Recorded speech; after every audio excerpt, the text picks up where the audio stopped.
Hello, welcome to our webinar today.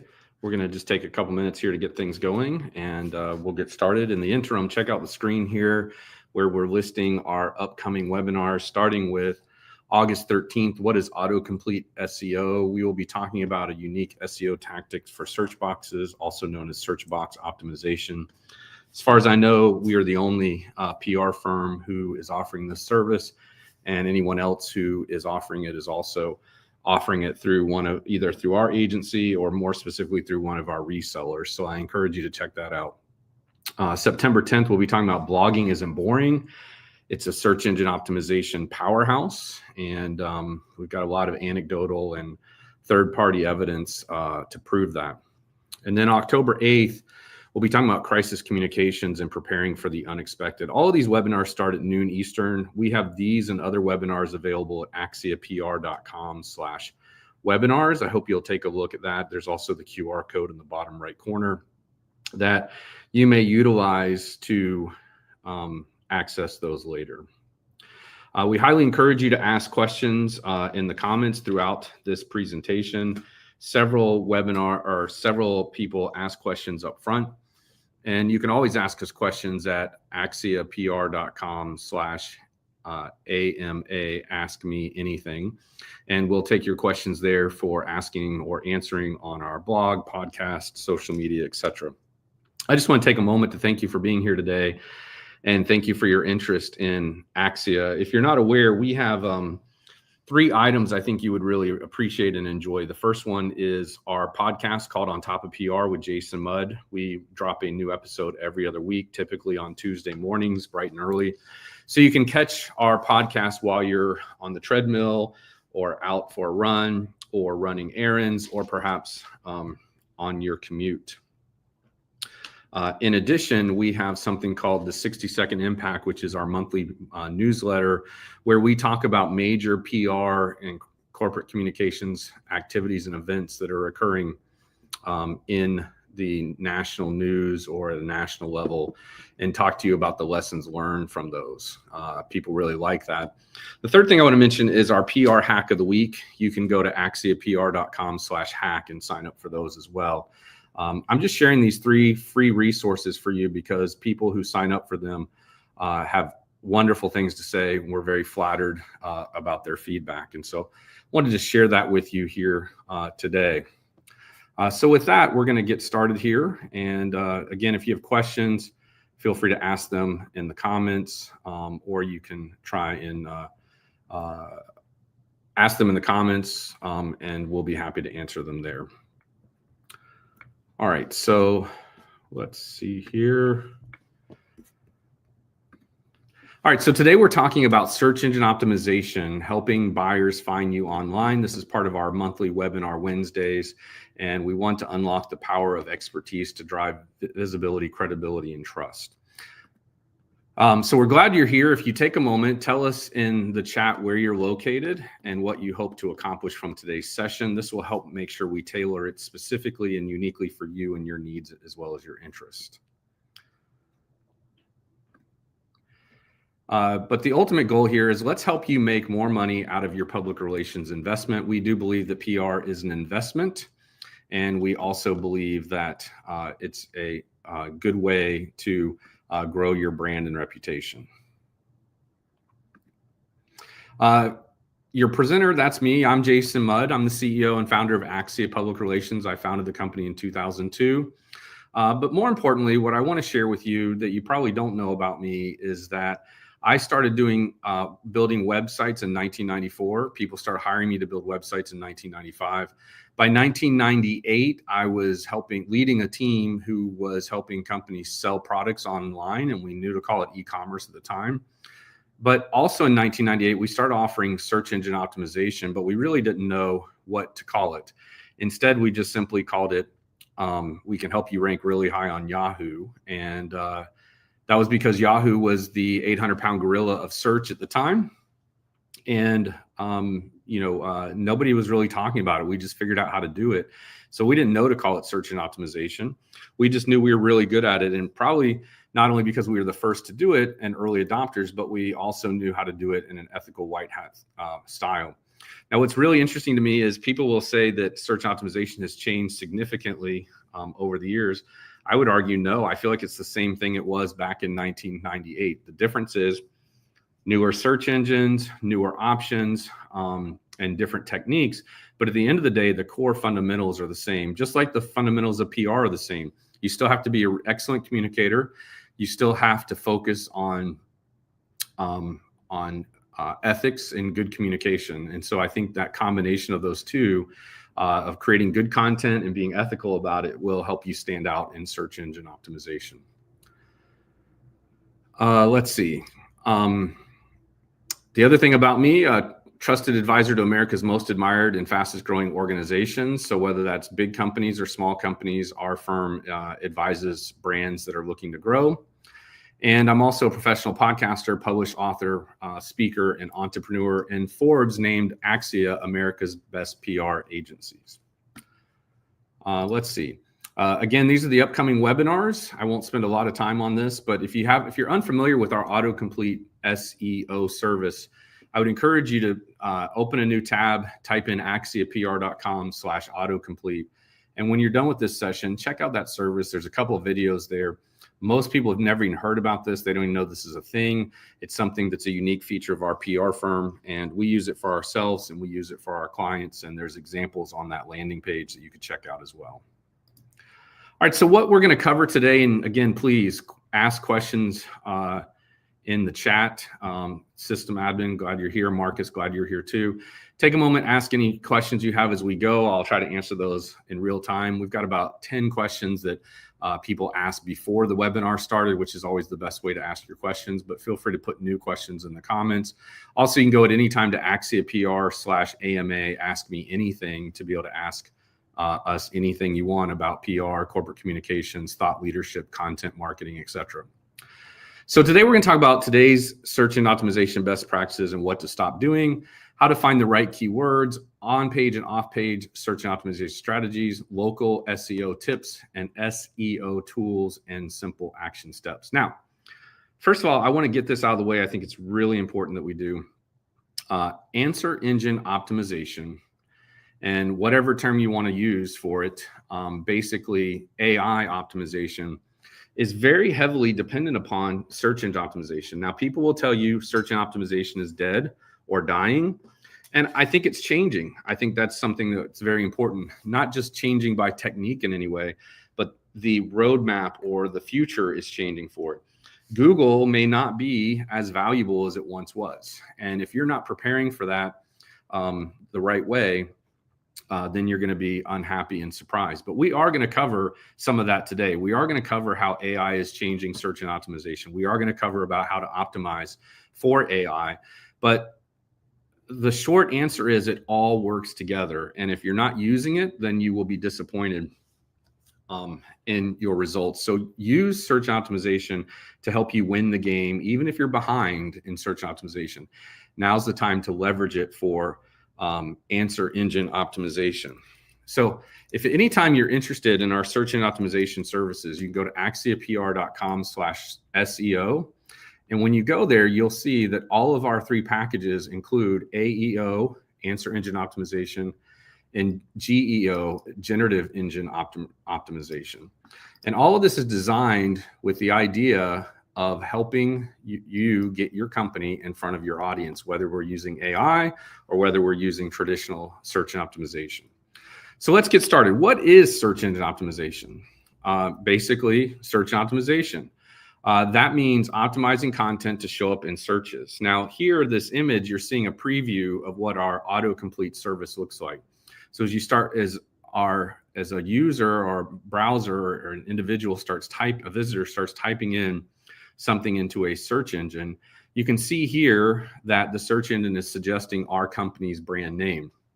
And if we showed you the full results, you would see there are no other brand names included in this. And that's because we don't allow other companies to buy the same keyword once we have a client paying for a particular keyword. So this is a better example of our autocomplete service per se than it is of our typical search optimization service, but we offer both. And this is a clear visual of how you could dominate this, because Google tells us that 71% of searchers will click on a suggestion from Google instead of,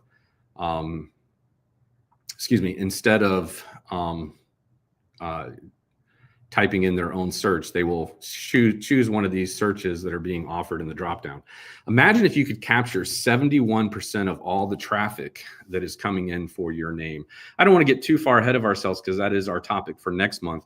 But I will tell you also, when 71% of the traffic clicks on, say, this first or second result that has our company name there, when they do that, all the results that they see besides sponsored or paid content or ads are all going to be about our company. So then we're dominating their entire search experience, which is huge. Okay, so what is search optimization? Why it matters? So it helps people find you instead of your competitors. So if you're really good at search and optimization, this is an example for our Jacksonville branch here. You'll find that you're going to come up ranked higher. And in this particular case, we rank very well for ourselves based on the keywords that you search for. We also work with a lot of family entertainment centers. So for example, here is you see the right image for Microsoft Bing, which, by the way, Bing is a little underappreciated, I would say, because most corporate users have to use Bing. And when they're using Bing, right, their employer usually has that installed on their device. They may not have the option to change devices because it comes installed default on Windows. And so Bing is the default browser they use. My point is, if you're B2B, you want to make sure you're also heavily optimizing for Bing traffic. So in this case, we're showing a search for family entertainment centers. And there are keywords here like near me, interestingly enough, for sale, and things like that. You want to kind of use this as a guide, this suggestion as a guide for what keywords might matter to you, what people might be searching for in your area. So you just start typing in your thoughtful or desired keywords to see what other keywords might be coming up for you. There's a service that we use called keywordtool.io. Keywordtool.io. We use that service to find keyword ideas and suggestions. We also use that to figure out the search volume for quoting new clients who are interested in our autocomplete SEO service. All right, so then you might search for home improvement firm, home improvement company. Here's the things that come up. You'll notice some of these are obviously national brands. Some of these are brands you probably haven't heard of. That may be because of the user experience for local brands in the user's area there based on this search. What's smart to do is to make sure that you are looking for terms on different browsers using incognito mode, as well as maybe not incognito mode, just to see what kind of options pop up. We do a lot of work with property and casualty insurance companies, including agencies or carriers, wholesalers, etc. And so here are some examples of what searches might look like where you can see some keywords there. We also work with demolition companies. And so if you own a demolition company, you want to optimize for demolition company, and then maybe demolition company near me, or the certain city, state, metropolitan area, or type of demolition services you might offer. Don't forget also the importance here, in this case, demolition contractors, demolition companies, demolition services. There's always going to be additional terms that you want to make sure you're thinking about and put yourself in the mind of a customer or buyer. That's why the Google or the auto suggest is autocomplete is such a powerful tool to consider. So is keywordtool.io, as well as Google has other tools that they help you use to come up with other search terms to consider, including Google Ads. But there's another service of Google that escapes my mind right now. If you know it, put it in the comments and help me out here. But yeah, there's another Google function available as well that shows you keyword search volume and traffic to help you. So search optimization, why it matters. 68% of online experiences start with a search engine, Organic traffic equals high intent visitors, which equals more sales and are more leads, which ultimately can create more sales for you. Any questions so far? Please let me know in the comments.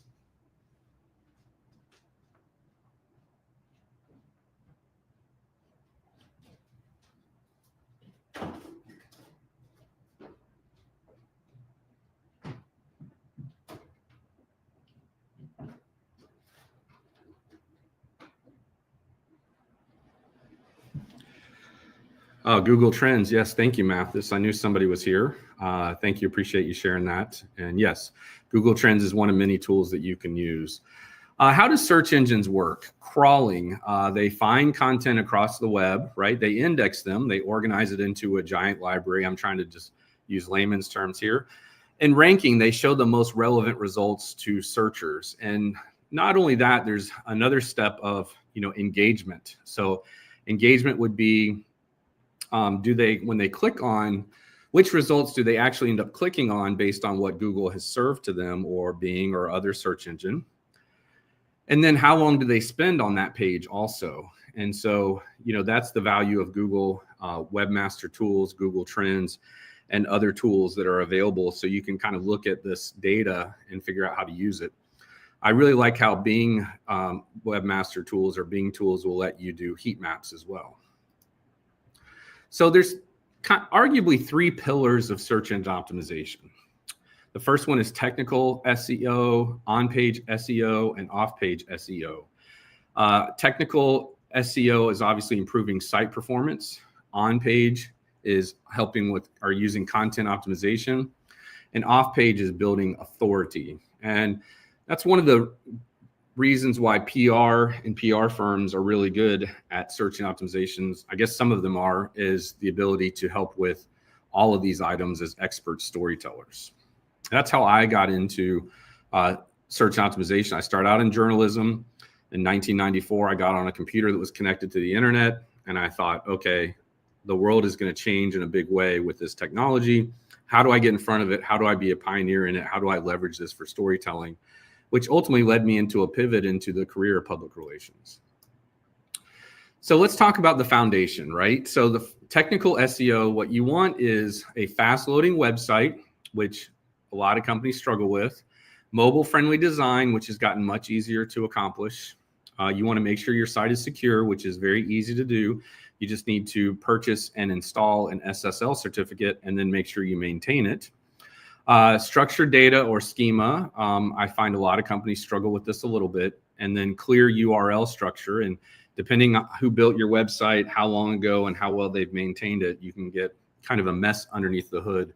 I remember one of the first websites I took over around 1995 or 96. I think it was 96. It was with a big global architecture engineering firm. And I told them, I said, your website is a complete mess.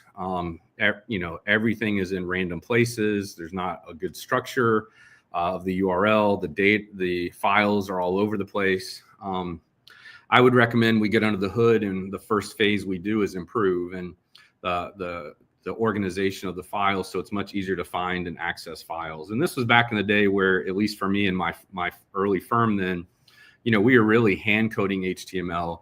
WYSIWYGs and site builder apps were not really common at all. And if they were, they generated really poor code. They were not really crazy about the idea of having to go through a maintenance process for their website, but it would have saved them a lot of time in the long run. And so to support technical search optimization, you want to make sure you use tools like Page Speed Insights and Screaming Frog to test how to improve your technical search optimization. From experience, I know this is where most companies struggle. On-page search optimization, optimizing what you can control. So we want to talk about using the right keywords and titles, headers, and content. You always want to write for humans, not for bots, not for search engines. This just feels like a really fundamental rule that white hat or ethical technicians and strategists have always used, but there's others who try to manipulate.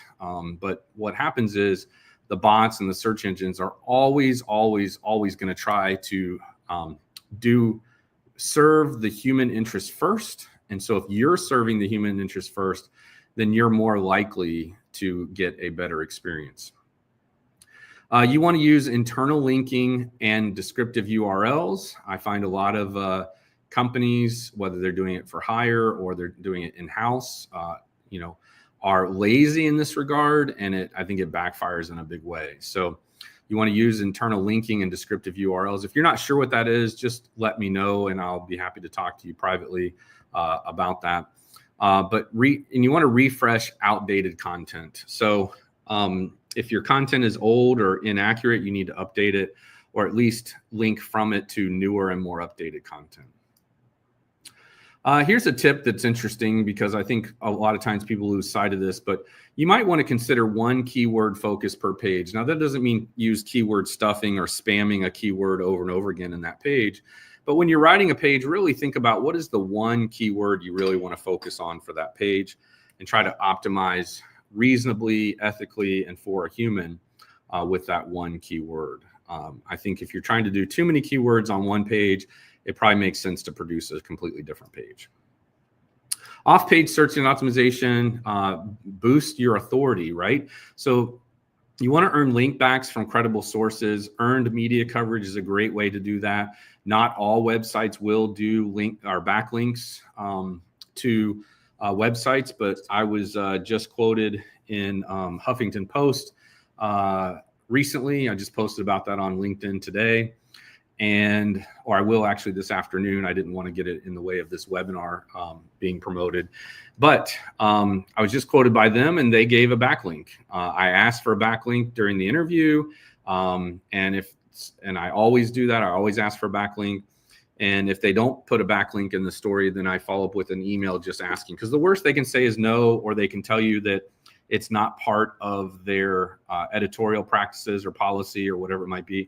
But you don't know unless you ask, and it doesn't hurt to ask, both before, during, and after the interview. You want to encourage Google reviews and directory listings. This is so important in the era of AI also, because, well, all of these are really important, actually. So when people might say, oh, search optimization is dead or dying, Google is dead or dying, whether they're right or they're wrong, at the end of the day, we see generative AI tools are still depending on this type of credibility. So also when people are making purchases, they're searching for your company, they're looking for reviews, they're looking at your website. They want to make sure they're making the right decision through third-party recommendations. So definitely use Google reviews and directory listings. Also, the other thing that's interesting about Google reviews and backlinks, let me tackle one at a time here.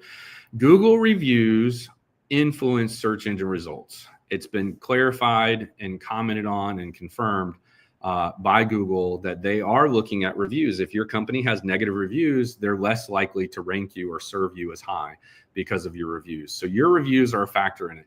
Whether you're B2C, B2B, this is important. So if you think, hey, I'm a B2B company, no reason that I need to get reviews, you're wrong. You need to go get reviews. People want that herd mentality, third-party endorsement, and Google wants it as well. And by the way, when I say Google, I'm sure Bing is doing the same things too. I'm sure that DuckDuckGo and MSN and other search engines are doing all the same thing. So please keep that in mind. The other thing about backlinks, and I have a theory, and it's been confirmed by other peers or assumed to be accurate by others. And, this is a little bit provocative, but I do think it is true. And that is that I believe Google especially, and perhaps other search engines, and definitely AI, is smart enough to see that when your company is quoted, referenced, or cited in an article of credibility, even if there's not a backlink included, it still recognizes your brand name appears in that article. It still indexes your company or organization name as a keyword within that article. And so I'll just give the quickest example I can give. My company is Axia Public Relations. And I'm Jason Mudd, if I'm quoted or my company's mentioned in an article without a backlink, you better believe that the search engines and generative AI platforms are sophisticated enough in 2025 to be able to figure out that Axia Public Relations website is axiapr.com. They're quoted here in the New York Times, Wall Street Journal, USA Today, Huffington Post, whatever it might be, that it basically recognizes that your name with your website and the credibility of you being quoted in a tier 1 media outlet. You want to be active on social media and in earning media coverage. I talked about earning media coverage a little bit already, but social media domains have a very high domain authority. So the more backlinks you get, the more people are adding your website, the more traffic that you're generating to and from your social media traffic, our social media pages, the more credibility this will also bring to you. So that's definitely something to not overlook. When we're helping companies with their online reputation management, which means like we're helping them improve what people see on the first pages of a Google or Bing search for their brand or product names or company name, we definitely want to help them, if they're not already, optimize, have solid company pages on social media pages, and make sure they're fully optimized, because Facebook.com and X.com and Instagram and Wikipedia and YouTube are always going to be high domain authority DA websites that are going to rank high for your productized name or your company name when people do a search for them. And by the way, domain authority is a measurement on a scale of 0 to 100 of how credible your website is, how authoritative your domain is. And that's based on several factors, including how long your domain has been registered, how long it's registered for. So prepay for your domain to be registered as far ahead of time as you can, typically 9 or 10 years.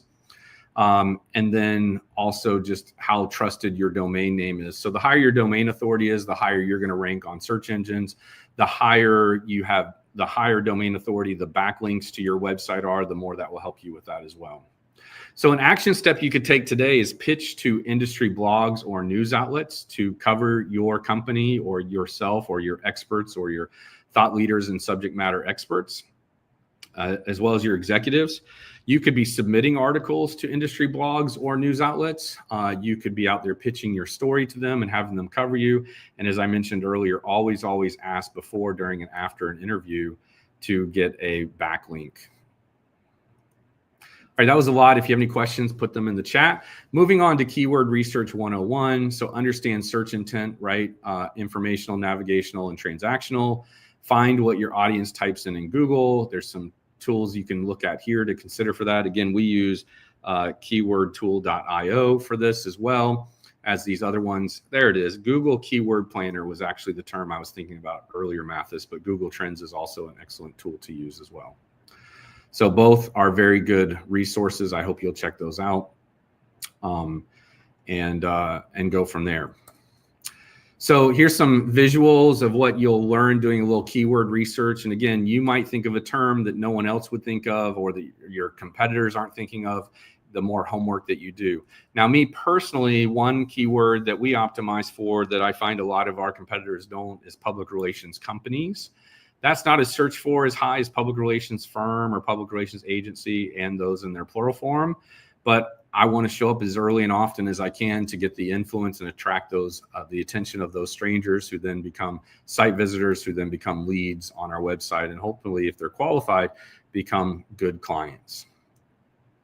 More examples of keyword research here. Some of these are using Google tools or Google AdWords or Google Ads. I'm sorry, dating myself here with what those keywords are. Others of these appear to be using keywordtool.io, but you can see here, there's some inspiration and some ideas to start thinking about.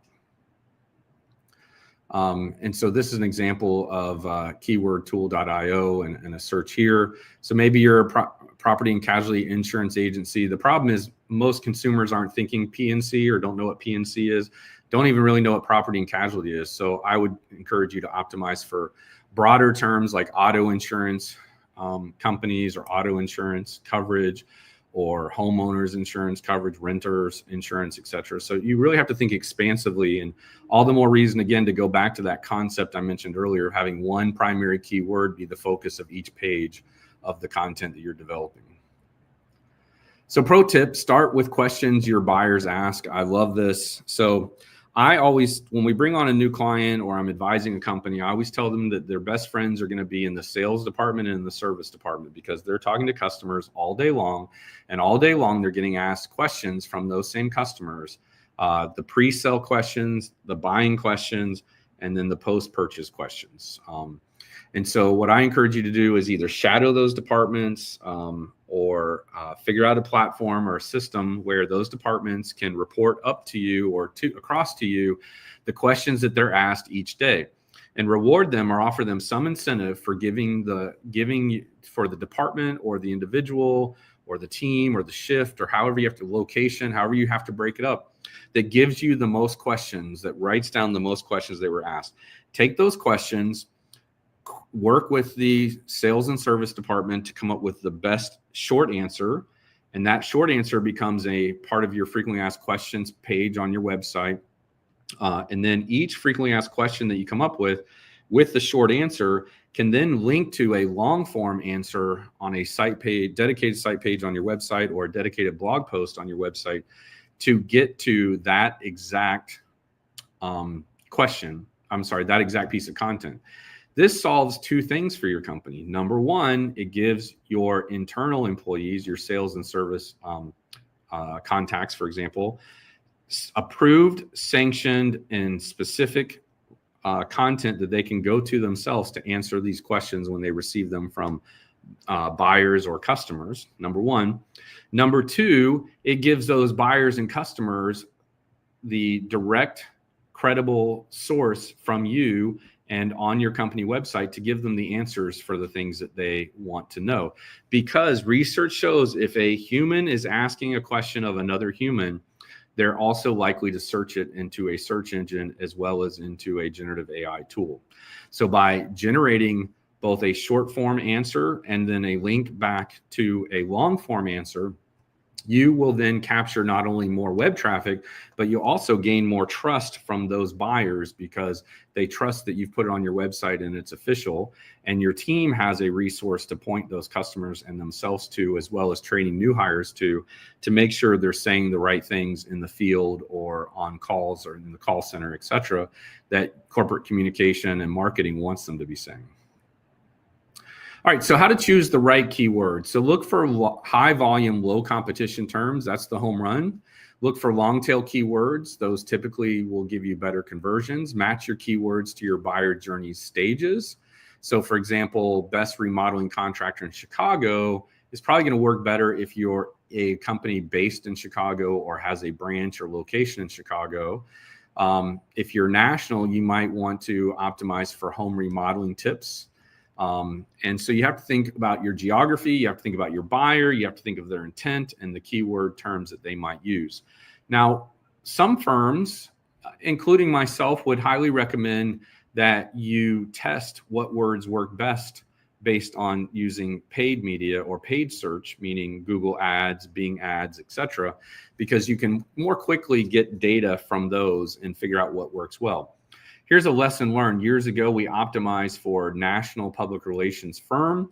We were coming up number one. I would test it on business trips. I would go to like Best Buy and in Chicago, for example, and I would do the search there on one of their test computers to see where we come up. We would come up number one. And that made me feel really good until I did the research and I saw nobody really searches for national public relations firm or firms. And so while we were number one, that had a very low search volume. So it wasn't as productive as I had hoped it would be. The same thing might be true for you and your company. Your internal speak, your internal regard for your keywords might not be the same as your key audience. Let's talk about content that ranks and converts. So we want to create value-driven blog posts, guides, and FAQ pages. Just mentioned that earlier. We want to use visual stats and storytellings. We want to update regularly with fresh information. Use FAQs and people ask formats so that you're getting the questions that people are asking and you're answering those questions that people are asking at the same time.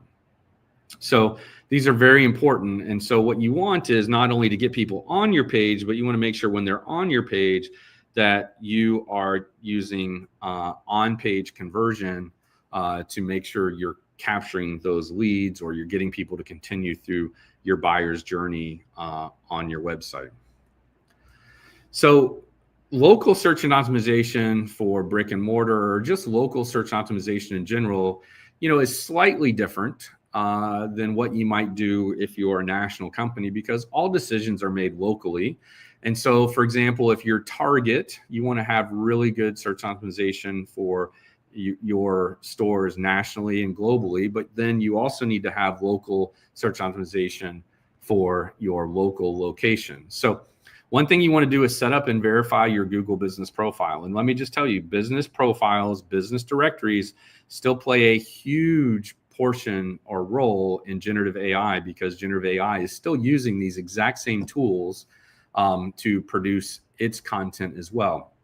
And something I was talking about this morning with some of my colleagues is the importance of making sure that your business profiles match. In other words, if you have one location, you want to make sure you've got the exact same address in the exact same format, the same website address listed for each of these listings. So if you've got a different, let me explain this better. If you've got a different phone number, well, phone numbers are okay if you're using that to track for some reason. But you want to make sure your address is identical in your Google business profile for each location as it is in perhaps your Bing business profile and other business directories. You want to make sure everything is consistent and professional in the way it's presented, because any inconsistencies might create confusions among humans and confusions among the search engines, as well as the generative AI tools, as well as the other technology that's using this. You want to use local keywords like dentist in Tampa or Dallas insurance agency if local is important to you. And then again, you want to earn reviews and citations or backlinks. And so you want to have a checklist here, and NAP, right? Name, address, and phone number, again, has to be consistent, has to be professional. You want that consistency among local directories and Google Maps, etc. If you're not currently in business directories, go get yourself listed in those business directories. Add your hours, add your holidays, add your parking information. Whatever you need to have a more comprehensive listing you'll be rewarded for in your search engine page ranking. So track what matters, right? Stay away from vanity metrics, but also think about organic traffic, keyword rankings, bounce rates, conversions, and use tools like Google Analytics, Google Search Console, and Ahrefs and SEMrush.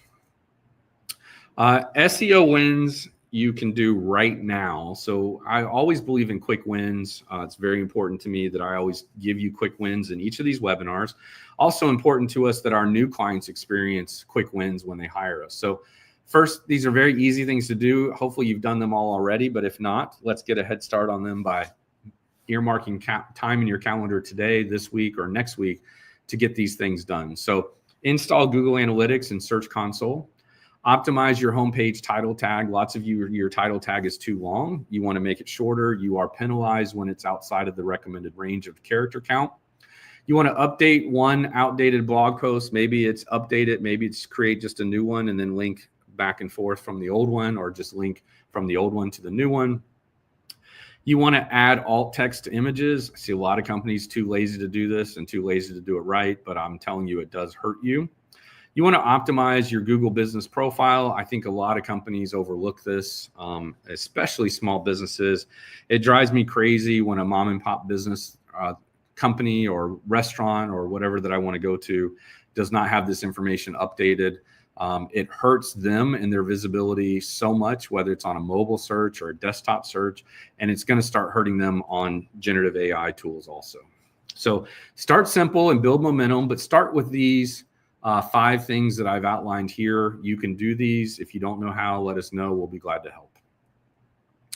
So let's talk about, I promised you we'd talk about this. So let's talk about how search engine optimization is evolving and the role of AEO and GEO and why it matters. So first of all, search optimization focuses on, you want to focus on backlinks and keyword rankings.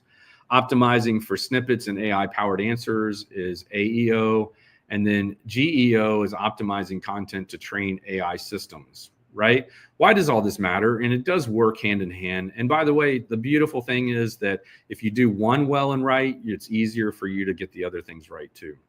because they all are interdependent, because AI often describes your brand before users visit your website.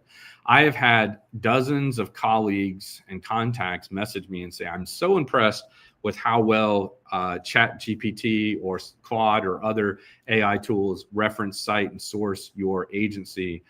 In fact, you can go in and ask it, tell me more about Axia Public Relations, and you'll see what it comes back with. Or you can just ask it questions about public relations, corporate communications, thought leadership, content creation, social media, etc. And it will almost always cite or source Axia. And people say, well, how did you know how to do that so early and so often? Well, we've been doing search and optimization for ourselves since day one. It's been one of the key ways that we've generated business for ourselves and leads for ourselves. We've always done it white hat or ethically. We've always prioritized it. And so now we are enjoying the benefits, fast forwarding 20 years later into a new era of generative AI. And I got to say this, guys, and we could also do it for you. So if you need help with this, just let us know. Like I said earlier, we've got 3 packages for search optimization, all of which include AEO and GEO. They're available at axiapr.com/SEO, as in search engine optimization. And if you use the promo code FRIENDS, you'll be able to save $500 on those packages as a webinar attendee shout out. All right, if you have more questions, let me know, but I'm going to just keep going because we've got a lot to cover today. News releases as AI landing pages. I don't know if I would refer to them as landing pages, but here's what I've got for you. Buyers often read AI summaries before visiting your site. Buyers often do a Google search or a Bing search before visiting your website, often because they haven't heard of you yet or they're not sure where to go, and doing a Google a search of a search engine helps them find you. Okay, but news releases influence how AI describes your brand, and news releases often rank very high on search engines, especially when you do them well and do them right.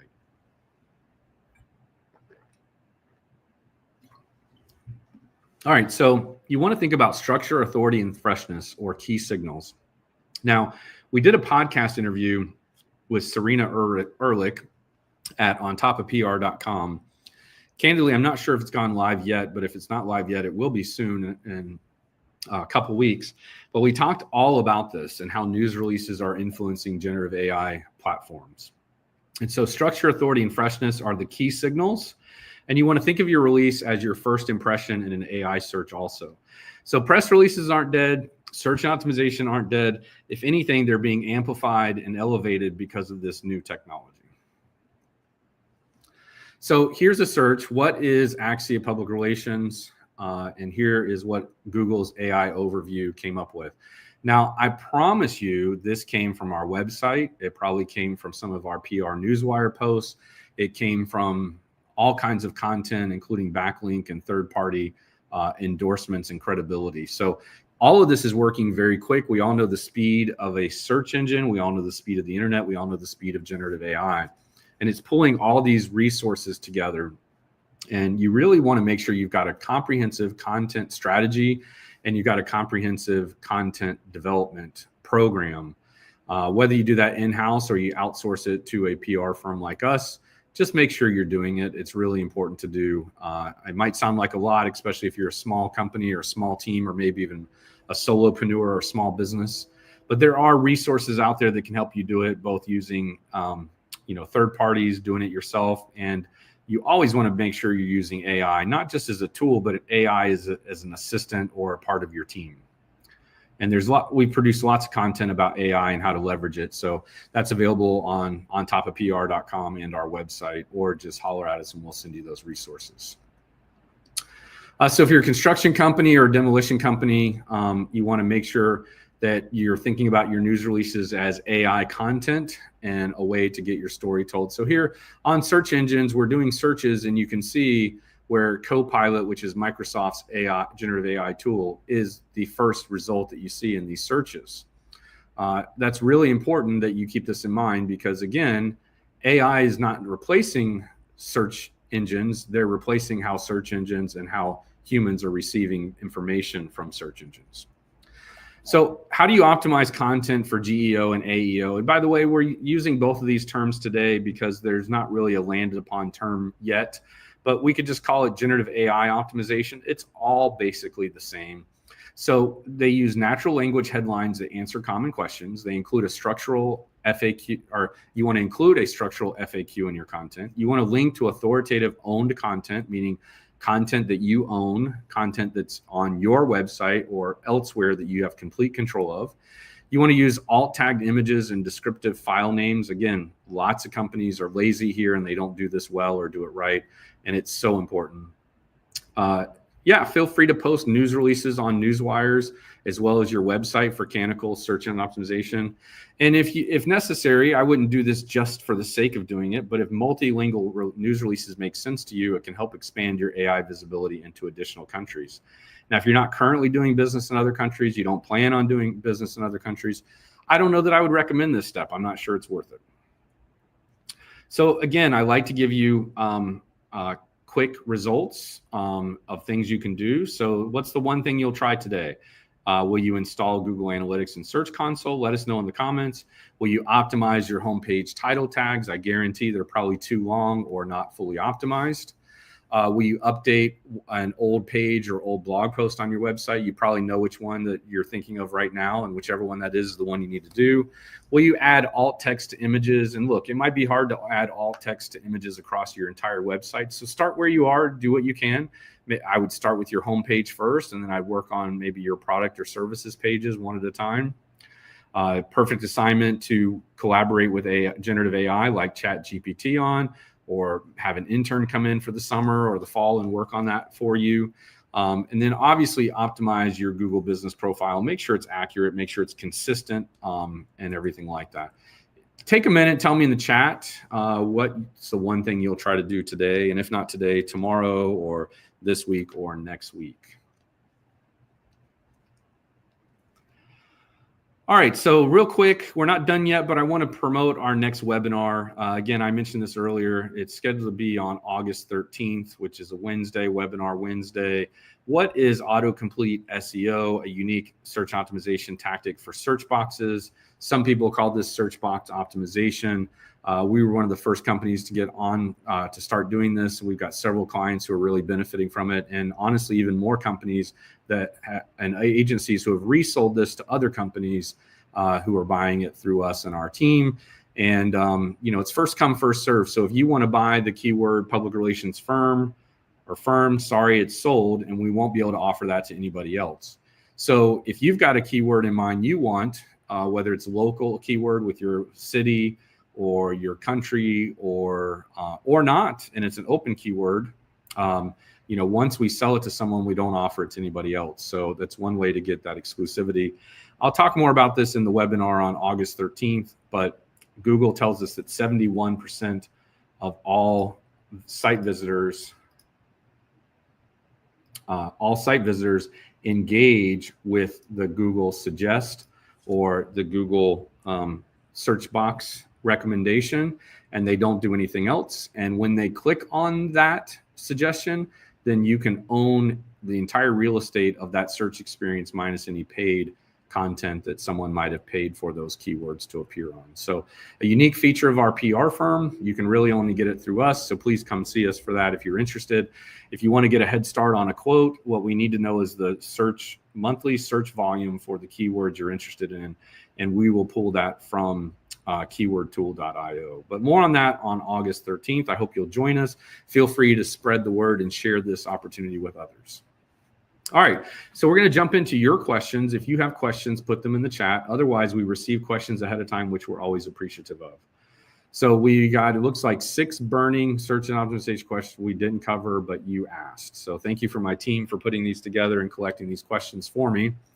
How often should I publish press releases or news releases? So aim to publish news releases at least once per quarter or more frequently when you have real news, new products, executive hires, partnerships, milestones, awards. For many of our clients, once a quarter is a good rhythm. For others, once a week is a better rhythm because they own multiple companies, or they're a holding company, or they have that just that much news happening. The ideal cadence depends on your company's size, activity, intensity, and PR goals. And by intensity, I just mean like, how well are you staffed? What's your engagement level with your PR firm? Obviously, don't post news for the sake of posting news releases, but you would be surprised the number of things you can post on a newswire that are relevant and interesting that are happening within your organization. That's the value of having a PR firm, or internally or externally, or an external team who has a nose for news, as I like to call it, and they understand the elements of news and the news factors and what kind of things are happening within your organization that are worthy of not only a news release, but also to put a news release on a commercial newswire that then is syndicated onto dozens and hundreds of websites through content agreements. Commercial newswires don't work the way they used to. In other words, no one's sitting around waiting for your news to pop on a newswire unless you're Nike, Coca-Cola, Pepsi, Tesla, General Motors, Disney, etc. Those companies have dedicated beat writers who are standing by, and if the company announces that somebody sneezed, they're going to issue a news release about it, and those writers are going to cover it. So what's the difference between organic and paid search? Okay, yeah, that's a good question. Basically, organic search refers to unpaid listings and search results influenced by your search optimization efforts. Again, content, keyword, backlink, credibility, etc. Paid search refers to just that, ads that you pay for, like Google Ads or pay-per-click, which appear at the top or bottom and sometimes to the side of the results.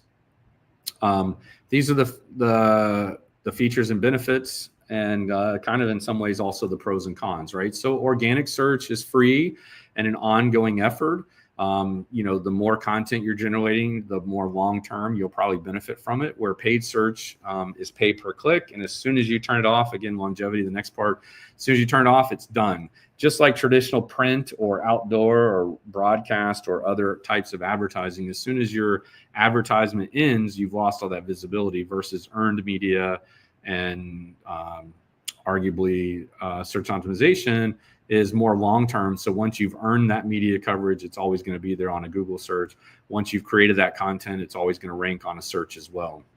And then trust factor, look, I mean, even children tune out ads. It's very simple to do. Most people don't trust advertising, whereas organic search is high user trust, and the placement goes, beyond ads, and paid search will get you to the top of the page, but only for so long, and only as long as you're willing to spend. And like all things, when you stop spending, so your results turn off also, versus the longer term long play. So maybe start out with paid search, and then start out with, and then earmark at least 10% of your paid search budget towards organic search. And we tell our clients the same thing as well. Like with autocomplete, a lot of our clients end up turning off paid search altogether because they're benefiting from the search box optimization or the autocomplete suggestion box as well. And so that becomes a more powerful tool for them in the long run, and in the long run, much less expensive and much more cost effective. All right, so what does search engine optimization, does search optimization help with voice search? Yes, it does. So optimizing your site for natural conversational languages helps voice assistants like Siri, Google Assistant, Alexa, etc. surface your content as spoken answers. I mean, look, it's really just search engine optimization, just used on a different tool or a platform. So it uses structured data or a schema markup. And so the best thing to do is to use that approach on your website, make your data very clear and accessible, write FAQ sections or FAQ pages and contents, optimize how, what, best, and near me type queries, and then use answer engine optimization AEO tactics, which are very similar to search optimization tactics.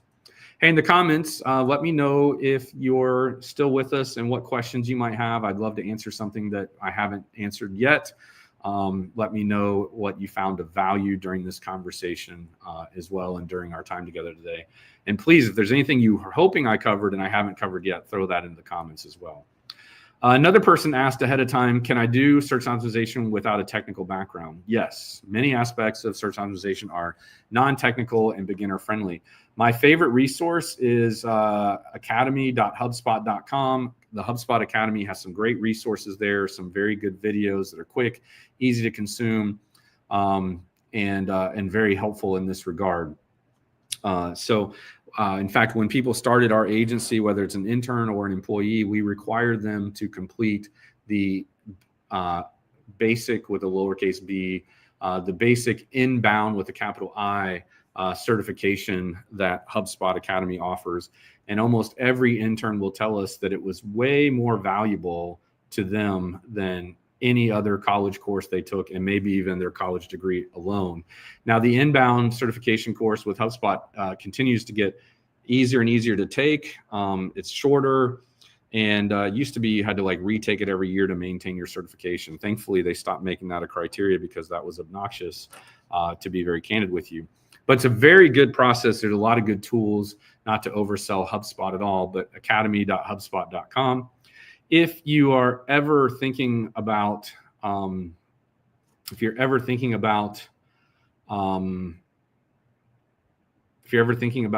HubSpot, let me know, and I will help you through that process, because we have a relationship there. And I'll also make sure it's the right format or the right platform for you. But otherwise, academy.hubspot.com is first class, and I highly recommend it. What is the risk of not doing search and optimization?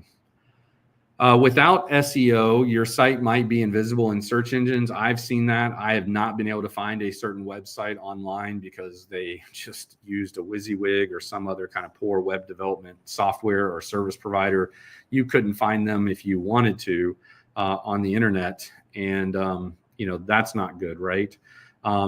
And then ultimately, competitors will rank higher and start to capture your leads or your opportunities. I can't tell you how many times, I met somebody at a conference or a meeting or a workshop, or, maybe as I'm traveling, and I just can't find their company name, their company anywhere in my notes or otherwise. So I go on Google or LinkedIn and I try to find this person, and I just can't find them. And I end up buying from somebody else, even though I wanted to buy from that person because I liked them, trust them, and got to know them. You'll obviously miss organic traffic, which converts better than social media or ads. And then generative AI engines like ChatGPT give inaccurate, incomplete summaries of your brand. And you can try that out. If you're not getting good search optimization, ask ChatGPT, ask Claude, ask other generative AI tools about you or your company, and see what comes back. You might be incredibly disappointed with those results or incredibly pleased. And look, these AI engines aren't perfect. They make mistakes. Ask it where it found that information and how you can go about correcting it, or can you educate it on how to correct it? So always have an open mind with that approach. Another question we got is, do I need SEO if I'm running paid ads? Yes, you do. So paid ads drive immediate traffic, but SEO builds long-term credible and free traffic. I hate clicking on paid ads because I know it's costing the company money. And whether it's true or not, I almost feel like I'm going to end up spending more on whatever I'm wanting to buy because they tracked my link click-through and my visitor journey, and they saw that I paid, they had to pay to get me on their site. So, maybe I'll end up spending more money when I make my purchase. Now, that might sound unreasonable or unrealistic. I honestly can't give you a straight answer if companies do that or not. But I can tell you that some companies are spending, gone are the days when you could spend 10 and 25 cents a click, and gone are the days where you could even spend $1 a click. Google is just making a lot of money, and so is Bing on these ads. And I know clients, and I know of companies that are spending, 20, 50, 100, hundreds of dollars per click for each click that they get. And that just seems like a really inefficient way to do business, because the minute they turn it off is the minute they go away. It goes away versus building a longer term strategy and a program around getting organic content. The two do work best together. I would not abandon one or the other unless you're just crushing it with search optimization. And many companies and many of our clients are, to where they don't even have to worry about doing paid posts. But I would argue that even doing paid a little bit is going to be helpful to you in the long run. Personally, we have turned off most of our paid ads, probably all of our paid ads at this point, with the exception of promoting a webinar like this or a one-time kind of test basis, because we've just found personally for us and our company, it is delivering for us lower quality leads and lower quality buyers than the organic results do. I'm not sure exactly why that is. I have some theories. I also have a theory that our target buyer is a marketing director or someone ranked higher in the marketing, communications, public relations department of a company. And in my experience, they don't like to click on paid ads either because they know it costs. All right, we're kind of trying to wrap up here. I want to say thank you for joining us. We hope you found this webinar helpful and insightful. The next step could be, if you're interested, to book a free strategy session with us to discuss building your organization's earned media coverage or search optimization or whatever your needs might be. Click this QR code here for a free strategy session, or go to axiapr.com/apply.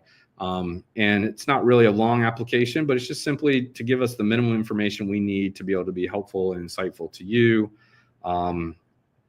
and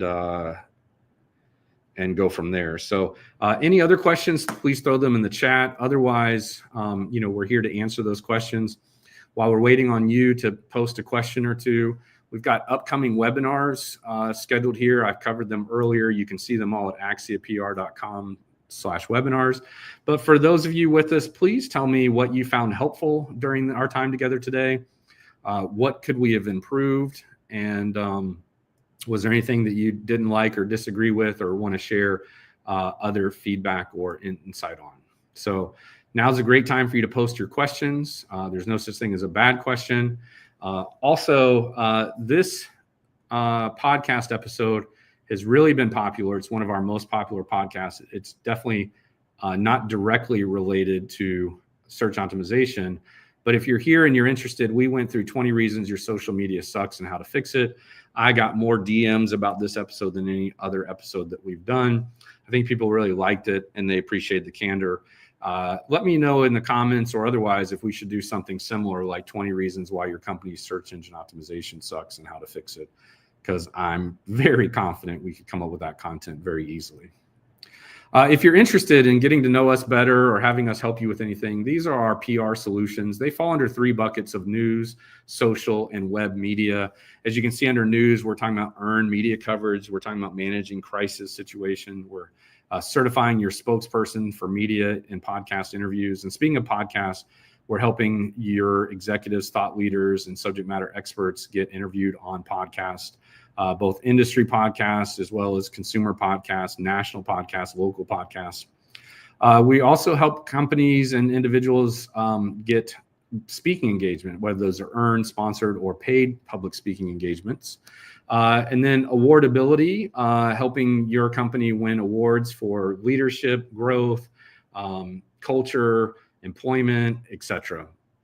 And then under social media, we're thinking about shared media content, TikTok, Instagram, Facebook, X, LinkedIn, etc. Reputation restoration. This is where we're improving the first impression of what people see when they search in a search engine for your company name or your productized names or your brand names.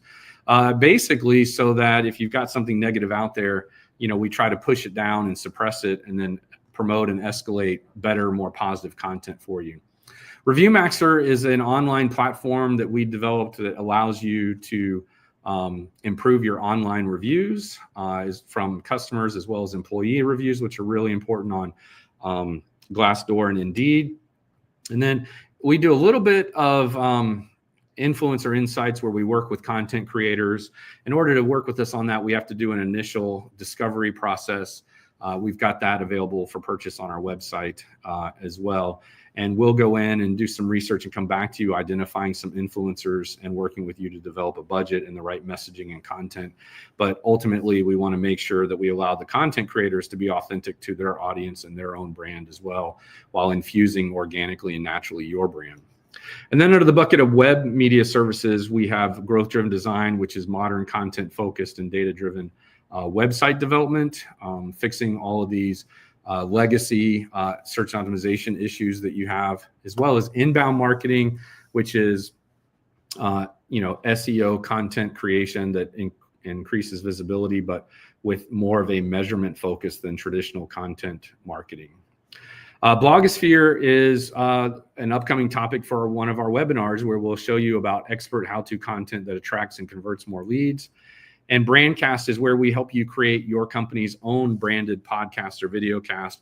One of our premier clients we help do that is Mall of America in Minneapolis.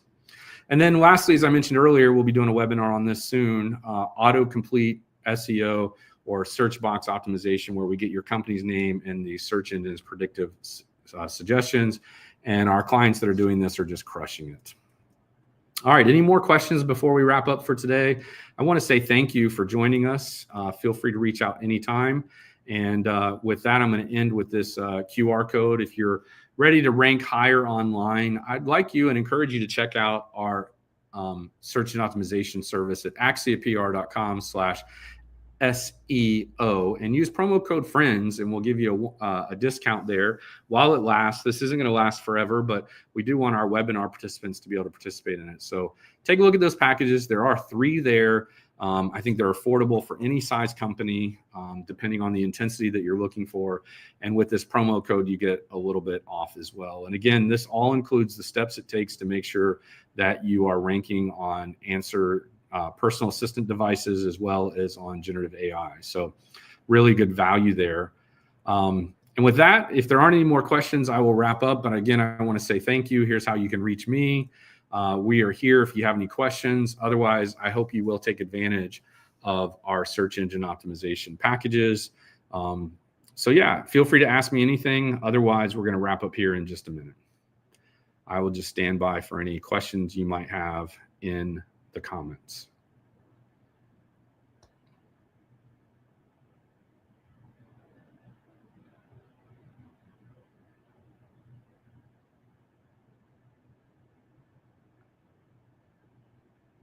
All right, well, with that, it's been another Webinar Wednesday with Axia Public Relations. I'm Jason Mudd, the founder of Axia and the host of On Top of PR. Please connect with me on LinkedIn. I'm at LinkedIn at linkedin.com/n/Jason Mudd. And when you do offer to connect with me, please make sure that you heard me through the webinar or however it might have been. And again, thank you for the opportunity to give value to you and share some of our insights from the whole team at Axia PR about search engine optimization. Be well.